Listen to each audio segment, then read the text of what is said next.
విశాఖ నగరంలోని జీవీఎంసీ కార్యాలయం ఎదురుగా ఉన్న గాంధీ విగ్రహం వద్ద ద ఇండియన్ మహిళా ఫౌండేషన్ కార్యవర్గ సమావేశం నిర్వహించారు. ఈ సందర్భంగా ది ఇండియన్ మహిళా ఫౌండేషన్ వ్యవస్థాపకులు జీవీఎల్ పద్మ మాట్లాడుతూ సంక్రాంతి పండుగ రెండు తెలుగు రాష్ట్రాల్లో అతిపెద్ద పండుగని, పండుగ సమయాల్లో విడుదలయ్యే సినిమాలకు అదనపు షోలు అని రేట్లు భారీగా పెంచడం సరికాదన్నారు. పక్క రాష్ట్రం తెలంగాణలో సీఎం రేవంత్ రెడ్డి నిర్ణయాలను తాము స్వాగతిస్తున్నామని అన్నారు. అలాంటి నిర్ణయాలే ఎన్డీఏ కూటమి ప్రభుత్వం ఏపీలో అమలు చేసి ప్రజలకు మేలు చేయాలని పద్మ కోరారు. ఇప్పటి నుంచి వస్తున్న దీన్ని ఖండించి చక్కగా ప్రజలకి, పేద ప్రజలకి చాలా మంచి నిర్ణయం తీసుకున్నారు. ఆయనకి రియల్లీ హ్యాట్స్ ఆఫ్.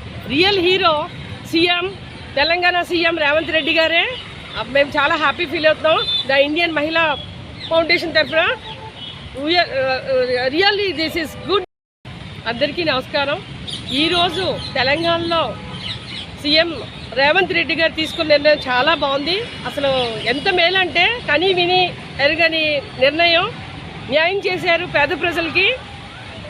ఈ అనాయితీగా వస్తున్న, ఎప్పటి నుంచో వస్తున్న దీన్ని ఖండించి చక్కగా ప్రజలకి, పేద ప్రజలకి చాలా మంచి నిర్ణయం తీసుకున్నారు.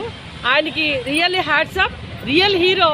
సంక్రాంతికి మన కూటమి ప్రభుత్వం ఏదైతే ఉందో, ప్రజలకి నిజంగా మీరు ప్రజల కోసం మంచి చేస్తాం అనుకుంటే మటుకి రేపు సంక్రాంతికి బెనిఫిట్స్ అవకాశం ఇవ్వకుండా, అదేవిధంగా సినిమా టికెట్ల రేట్లు పెంచుకుంటా ఉంచాలని మన కూటమి ప్రభుత్వం కోరుకోవడం జరుగుతుంది. ఈరోజు నిజంగా ఒకే ఒక